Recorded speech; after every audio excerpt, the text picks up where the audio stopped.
Hello kids, welcome to my channel code craft by Harsh.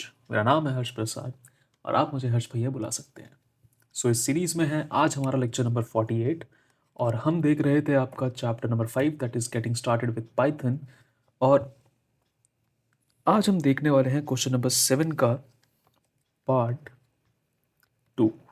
Part 2 से मेरा मतलब है कि जो क्वेश्चंस बच गए थे पिछले लेक्चर में उन्हें हम लोग इस लेक्चर में कवर कर लेंगे। ठीक है, तो हमने पिछले लेक्चर में जो था वो आई गेस, हाँ, वो जी तक हम लोगों ने कवर कर लिया था। अब हम लोग करेंगे एच से लेके एन तक कवर। ठीक है, ये वाले जो क्वेश्चंस हैं वो पीछे दिए गए क्वेश्चन से थोड़े से अलग हैं बिकॉज यहाँ पे थोड़े पिछले चैप्टर्स के लॉजिक्स लगे हुए हैं। ठीक है, यहाँ पे ज़्यादा थोड़ी कैलकुलेशंस भी हैं, प्रिसेंडेंस वाली जो चीज़ें हैं वो भी इंक्लूडेड हैं।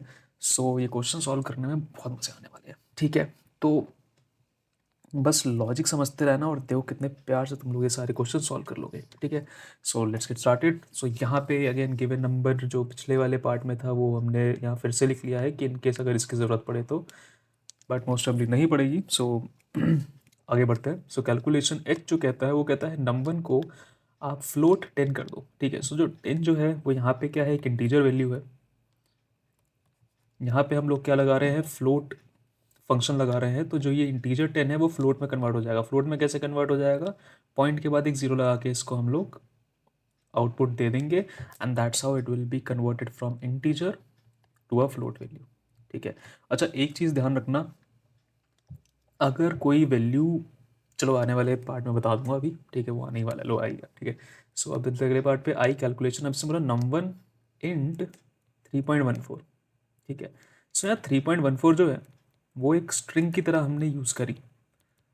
ठीक है, उस स्ट्रिंग को हमने पास किया किस में, इंटीजर फंक्शन में।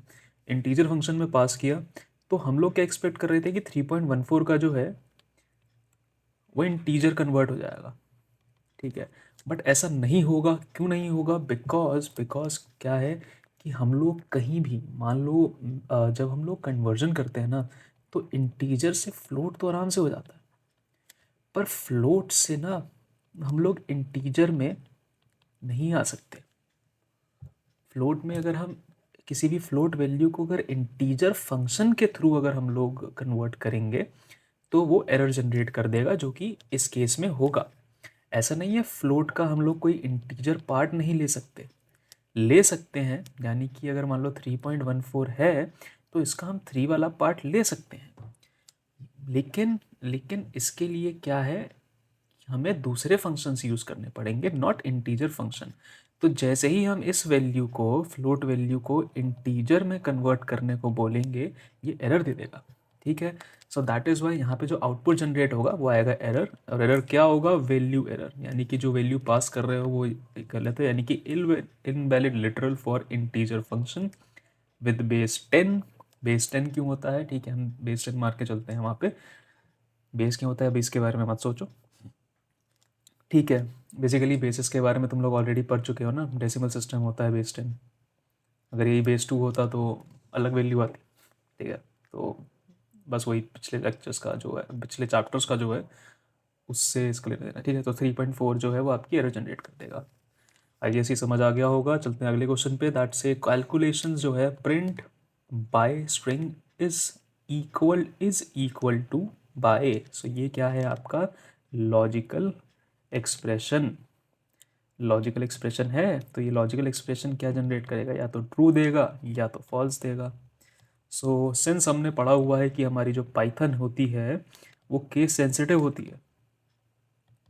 केस सेंसिटिव होती है, तो जब केस सेंसिटिव होती है तो जो ये स्मॉल बाय लिखा हुआ है ये कैपिटल बाय, वैसे इसे सेंटेंस केस बोलते हैं हम लोग, क्योंकि पहला वर्ड कैपिटल है बाकी स्मॉल।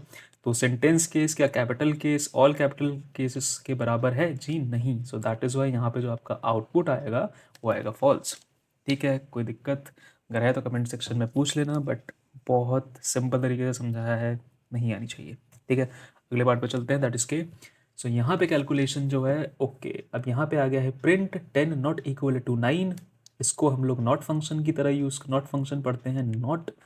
तो कुछ लॉजिक गेट्स के तुमने फंक्शंस देखे होंगे, लॉजिक गेट्स अगर पढ़ा होगा तो वहाँ पे कुछ फंक्शंस देखे होंगे, नहीं तो कुछ लॉजिकल फंक्शंस होते हैं ठीक है, जो हमने पढ़े थे कि greater than equal to, less than equal to, ठीक है।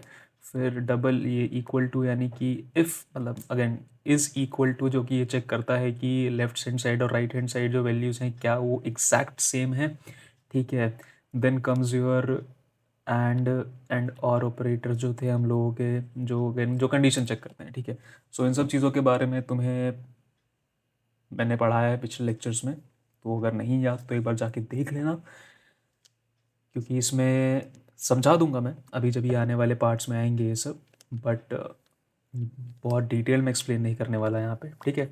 सो ये हाँ, नॉट ऑपरेटर भी रह गया। Not operator, not equal to, यानी कि नॉट, अगेन इंग्लिश की तरह, अगर इंग्लिश की तरह इसे पढ़ेंगे तो ये होगा not equal to,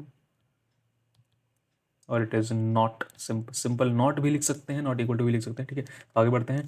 10 is not equal to 9 and 20 should be greater than और equal to 20। Again and function के लिए हमने यहाँ पे एक एंड फंक्शन आपका आ गया ना, एंड कंडीशन आ गया, एंड की एंड कंडीशन चेक होगी। तो एंड कंडीशन का जो लॉजिक होता है वो क्या होता है कि आपका जो दोनों वैल्यूज़ हैं, जो आपकी दोनों वैल्यूज़ हैं,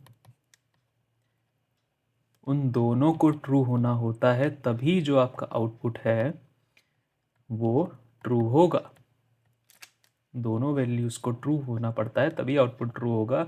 एक भी अगर फॉल्स हो गया तो आपका आउटपुट आ जाएगा फॉल्स। यानी कि अगर मैं ट्रू और फॉल्स को 1 और 0 से डिपिक्ट करूं, तो अगर इनिशियली दोनों फॉल्स हो जाती हैं तो भी फॉल्स आएगा, एक ट्रू है दूसरी फॉल्स हो गई तो भी फॉल्स आएगा, एक फॉल्स है दूसरी ट्रू हो गई तो भी फॉल्स आएगा। जब तक दोनों की दोनों कंडीशन ट्रू ना हो जाए तब तक आपका जो आउटपुट है वो ट्रू नहीं आएगा। ये आपका एंड ऑपरेटर कहता है, ठीक है। सो यहाँ पे क्या है, 10 is not equal to 9, true है जी। क्यों ट्रू है? क्योंकि 10 9 के बराबर नहीं होता। 20 is greater than equal to 20, जी बिल्कुल है। या तो इसने बोला या तो ग्रेटर हो या फिर इक्वल हो, तो इक्वल है 20 के। सो दोनों कंडीशन ट्रू हो गई, दैट्स वाई आपका फाइनल आउटपुट ट्रू आ गया, ठीक है। सिमिलरली हम लोग चलते हैं आगे वाले पार्ट में। सो यहाँ नॉट इक्वल टू है ना, तो पहले अपने कन्वीनियंस के लिए यहाँ पे इस वाले पार्ट को पहले सॉल्व कर लेंगे, ठीक है। उसके बाद इस कंडीशन को चेक करेंगे, फिर इस वाले पार्ट को, मतलब इस वाले पार्ट को सॉल्व कर लेंगे, और इन इन तीनों पार्ट को सॉल्व कर लेंगे, फिर एक एक करके इन कंडीशंस को चेक करेंगे, ठीक है। तो यहाँ पे मल्टीप्लाई 2 इंटू टू, यहाँ पे अगर देखा जाए तो 2 इंटू टू सबसे पहले होगा, बिकॉज ये हो जाएगा 2 रेज टू दी पावर। चलो इसको मिटा लेता हूँ एक बार, मिटा लूँ, हाँ मिटा ही देता हूँ, बेटर रहेगा, ठीक है। चलो भाई ये बताओ, बताओ,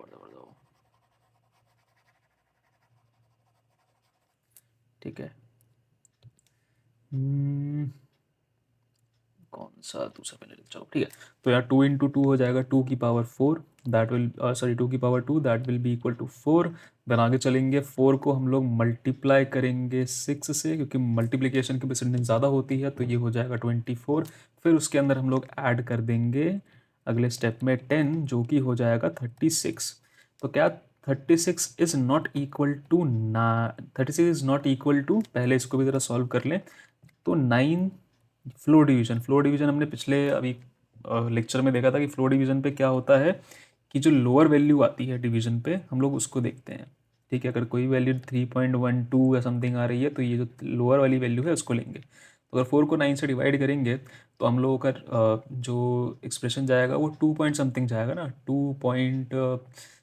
2.25 समथिंग, ठीक है, ऐसे कुछ जाएगा, 2.25 जाएगा। तो हम लोग क्या होगा, ये फ्लोर वैल्यू लेगा तो यानी कि यहाँ पे 2 आएगा। तो फ्लोर वैल्यू यहाँ से जो जनरेट होगी वो होगी 2, उसमें से अगर हम लोग 3 माइनस कर देंगे तो आंसर क्या आएगा, -1, ठीक है। तो यहाँ से जनरेट हुआ आपका 36, यहाँ पे लिख देता हूँ नीचे, यहाँ से जनरेट हुआ 36, यहाँ से जनरेट हुआ आपका -1। तो इस 36 नॉट इक्वल टू -1, जी भाई ये कंडीशन हो गई ट्रू। तो ये तो पूरा एक्सप्रेशन हमने इवेलुएट कर लिया। अब देखेंगे हमारा एंड कंडीशन। एंड कंडीशन में क्या है, 29, और इसको हम लोग पहले, नॉर्मल डिवीजन है तो क्या आएगा, अगेन करने की ज़रूरत भी नहीं है, दिखाने की कोई ज़रूरत नहीं है। क्यों? क्योंकि हमें एक्चुअली पता है कि जब भी अगर 29 को 9 से डिवाइड करेंगे तो यहाँ पे कुछ आपकी 4 भी नहीं, 3 के आस 3 पॉइंट समथिंग वैल्यू आएगी। अब जो 3 पॉइंट वैल्यू है वो ऑब्वियस सी बात है ना 29 से तो छोटी है, जो 29 से छोटी है तो ऑब्वियस सी बात है ये वाला पूरा पार्ट क्या होगा आपका ट्रू हो जाएगा। ठीक है, ये भी ट्रू हो गया, ये वाला पूरा एक्सप्रेशन भी ट्रू हो गया जो एंड के लेफ्ट हैंड साइड है। तो जब दोनों ट्रू हो गए तो आपका आउटपुट ट्रू आ गया। ठीक है, अगर फिर बता रहा हूँ है बहुत बेसिक बेसिक मैथमेटिक्स हैं, कोई भी इसमें लॉ वो नहीं है बहुत ज़्यादा कि आप लोगों को लॉग फंक्शंस लगाने हैं, साइन की वैल्यूज़ निकालनी है, कुछ लगानी है। लेकिन अगर आपको ये नहीं पता कि किस साइन की क्या प्रेसिडेंस है, कौन सा साइन क्या दर्शाता है, कब फ्लोर डिवीज़न है, किस साइन का मतलब नॉर्मल डिवीज़न है, अगर ये नहीं पता होगा तो भाई साहब बैठे रह जाओगे और इतने इजी नंबर्स हैं वो मिस आउट कर दोगे। ठीक है, सो आई होप ये वाला पार्ट भी समझ आया होगा। हमारे लास्ट 2 पार्ट्स बचे हैं, इन्हें भी फटाफट सॉल्व कर लेते हैं। पहले एंड के जो लेफ्ट हैंड साइड है उसे सॉल्व कर लेते हैं और एंड के जो राइट हैंड साइड है उन दोनों को अलग अलग सॉल्व करते हैं। तो ये तो देख के समझ आ रहा है कि ये वाली कंडीशन ट्रू है क्योंकि 29 इज इक्वल टू और ग्रेटर देन 29, बिल्कुल सही बात है। अच्छा, यहाँ पे क्या है डिवीजन, ये जो डिवीजन होता है इसको क्या बोलते हैं, इसको मॉड्यूलस फंक्शन बोलते हैं। अच्छा, मॉड्यूलस फंक्शन करता क्या है, मॉड्यूलस फंक्शन क्या होता है, आपका जो रिमाइंडर आता है ना, रिमाइंडर वो एज एन आउटपुट जनरेट करता है। ठीक है, तो अब तीनों डिवीजन देखो, तीनों केस में डिवीजन ही होता है, नॉर्मल डिवीजन, फ्लोर डिवीजन और मॉडुलस, तीनों केस में डिवीजन होता है, पर जो आउटपुट आता है ना वहाँ पे सब कुछ डिफर कर जाता है। ये इस डिवीजन का मतलब क्या होता है, कोशेंट देता है। यानी कि अगर मैं ये डिवीजन कर लूँ, मान लो यहाँ पे 10 ले लूँ, डिवाइड बाय 2 करूँ तो 5 टाइम्स 10 पूरा चला जाएगा 0। ठीक है, ये जो आपका है ना कोशेंट, नॉर्मल डिवीजन आपका ये कोशेंट देता है। फ्लोर डिवीजन जो है वो क्या करता है, अगर मान लो ये पॉइंट समथिंग वाली वैल्यू होती, ठीक है, तो उसका जो सबसे करीबी वैल्यू होता है 5 के आसपास, मतलब 5.14 के सबसे करीब जो वैल्यू होगी, छोटी वैल्यू, ठीक है, उसको लेगा। 5.14 के सबसे करीब छोटी वैल्यू कौन सी है, दैट इज़ 5। तो यहाँ पे अगेन जो आउटपुट आएगा वो 5 आएगा, और जो मॉड्यूलस है वो क्या करेगा, वो जो ये रिमाइंडर आया ना नीचे, वो इस रिमाइंडर को एज एन आउटपुट देगा। तो आई होप इस तीनों फंक्शन का तुम्हारा क्लियर हो गया होगा, अगली बार कंफ्यूज नहीं होगा अगर कभी पेपर में आता है तो। ठीक है, सो यहाँ पे वही देख लेते हैं। अगर 5 को हम लोग डिवाइड करेंगे 10 से, देखो 5 को डिवाइड करेंगे 10 से तो रिमाइंडर क्या आएगा, सीधी सी बात है, बड़ा नंबर है तो 0 टाइम्स क्या जाएगा 0, रिमाइंडर आ गया 5, चाहे कितनी बार भी करते रहो। तो यहाँ से तो रिमाइंडर हमारा आ गया 5। ठीक है, फर्स्ट केस में यहाँ 5 रिमाइंडर आ गया, उसको ऐड किया हमने 10 में ऐड किया तो 15। तो 50 15 से बड़ा है जी, बिल्कुल बड़ा है, तो इसने भी ट्रू जनरेट कर दिया। जब इसने भी ट्रू जनरेट कर दिया, दोनों condition true, final answer true. कोई दिक्कत, कोई दुख तकलीफ बिल्कुल नहीं, होनी भी नहीं चाहिए। ठीक है, तो आगे बढ़ते हैं। यहाँ पे देखो सबसे पहले इस बड़े वाले ब्रैकेट को सॉल्व कर लेते हैं, मतलब ब्रैकेट के अंदर ब्रैकेट है और ये वाला ब्रैकेट है, इनको भी सॉल्व करते हैं। ये तो सीधा देख के पता चल रहा है ये ट्रू है। अच्छा, यहाँ पे ना और फंक्शन है, ध्यान रखना। और फंक्शन क्या करता है, और फंक्शन में क्या होता है, any one of the condition must be true, any one of the condition must be true. तो आपका जो आउटपुट होगा वो क्या आ जाएगा, आउटपुट आपका आ जाएगा ट्रू। यानी कि जो पीछे अभी मैंने टेबल बनाई थी, अगर उसका मैं तुम्हें एग्जांपल दूं आगे वाली शीट पे क्लियर, हाँ यहाँ पे दे दूं, तो अगर मान लो यहाँ पे इनपुट 1 है, पहले मैं पढ़ा चुका हूँ बट फिर भी मेरे को पता है, तुम रिवाइज़ करते नहीं और काफ़ी लोग नए भी होंगे। तो I1 I2 अगर 2 इनपुट हैं तो अगर इसका आउटपुट देखेंगे तो भी देख लेता हूँ, 0 और 1 को अगेन ट्रू और फॉल्स मान लेते हैं। तो अगर मान लो पहले दोनों इनपुट जो है आपके वो फॉल्स हैं तो आउटपुट आपका हमेशा फॉल्स आएगा। पहला ट्रू है दूसरा फॉल्स है तो भी ट्रू आएगा, पहला फॉल्स है दूसरा ट्रू है तो भी ट्रू आएगा, और दोनों ट्रू हो गए तब तो हो ही गया ट्रू। ठीक है, यानी कि कोई भी एक कंडीशन को ट्रू होना ज़रूरी है to generate the output true. ठीक है, वापस आ जाते हैं इस पर। तो यहाँ पे क्या है, आगे देखते हैं। 10 इज़ इक्वल टू 6। अच्छा, 10 इज़ इक्वल टू 6, क्या ये ट्रू है, आप कहोगे नहीं सर यहाँ पे फॉल्स है, लेकिन फॉल्स के बाहर ना एक ब्रैकेट लगा हुआ है, उसके आगे लिखा है नॉट। ठीक है, सो अगर मैं ये कहूँ इंग्लिश के हिसाब से, या तो कोई कंडीशन ट्रू होती है या तो कोई कंडीशन फॉल्स होती है। If a condition is not false, if a condition is not false then it is true, है ना। अगर कोई कंडीशन फॉल्स नहीं है तो ऑब्वियस सी बात है ना, वो ट्रू होगी। अगर मैं कहूँ अगर if a given statement is not false then means that the given statement is true. ठीक। सिमिलरली अगर वाइस वर्सा, एज इन कि अगर if a given statement is not true then it is false, है ना। Similarly यहाँ करना है, false है, नॉट फॉल्स का मतलब क्या हो जाएगा, ये ट्रू हो गया, ये ट्रू हो गया। यहाँ पे 0 इज़ ग्रेटर देन 10 क्या ट्रू है, आप कहोगे नहीं सर फॉल्स होता है। हमने कहा जी बिल्कुल सही बात है, यहाँ से फॉल्स आ गया, यहाँ से ट्रू आ गया। तो पहले एंड देख लेते हैं। ठीक है, ऑब्वियस सी बात है, पहले तो हम एंड ही देखेंगे। एंड देखा तो एंड से हमें पता, क्योंकि एंड की प्रेसिडेंस जो है वो ज़्यादा होती है एज़ कम्पेयर टू और। ठीक है, नॉट की सबसे कम होती है। ठीक है, ये चीज़ याद रखना। तो नॉट और फॉल्स, तो ट्रू और फॉल्स में क्या जनरेट होगा, फॉल्स। मैंने क्या कहता है, एंड में तो यही है ना कि कोई दोनों की ट्रू होनी चाहिए तभी ट्रू जनरेट होगा। तो इन दोनों से हमें मिला फॉल्स, और जब इसे और के साथ हमने कंपेयर किया तो एक ट्रू है एक फॉल्स है, तो ये आगे जो जनरेट हुआ वो हो जाएगा true. That's why your output is true. Final answer. कोई दिक्कत, कोई तकलीफ? थोड़ी सी खिचड़ी पक गई है जानता हूँ, बट यार समझा रहा हूँ पूरा पूरा, तो इतना तो मैनेज कर लोगे तुम लोग। ठीक है, हाँ शीट में देखोगे तो बड़ा अजीब लगेगा, साथ साथ पढ़ा रहा था, अगर उसके साथ साथ अपने आप को फॉलो करोगे तो इतना अजीब नहीं लगेगा, हर चीज़ समझ आ जाएगी। ठीक है, सो आई होप तुम लोगों को लेक्चर पसंद आया होगा। ये अगेन वही फाइनल शीट है कि जो हमारे एक एक क्वेश्चन है उसका फाइनल आउटपुट क्या क्या आया है वो तुम देख सकते हो यहाँ पे। ठीक है, सो आई होप तुम लोगों को ये लेक्चर पसंद आया होगा। अगर पसंद आया है तो प्लीज़ लाइक कर दो, शेयर कर दो अपने दोस्तों के साथ। ठीक है, एंड कमेंट करो अगर कोई डाउट है या फिर तुम्हें पसंद आया या कुछ इम्प्रूवमेंट करने की मेरे को ज़रूरत है तो सब लिख डालो। ठीक है, सो मिलते हैं अगले लेक्चर में तुम लोगों से। तब तक अपने लोगों का ध्यान रखो, और वही लेक्चर चैप्टर 3 और चैप्टर 4 और चैप्टर 1, ठीक है, इन तीनों के PDF शेयर हो रखे हैं, जाके डाउनलोड कर लो, ख़रीद लो, वहाँ पे सारे आंसर्स हैं तुम्हारे बैक एक्सरसाइज के।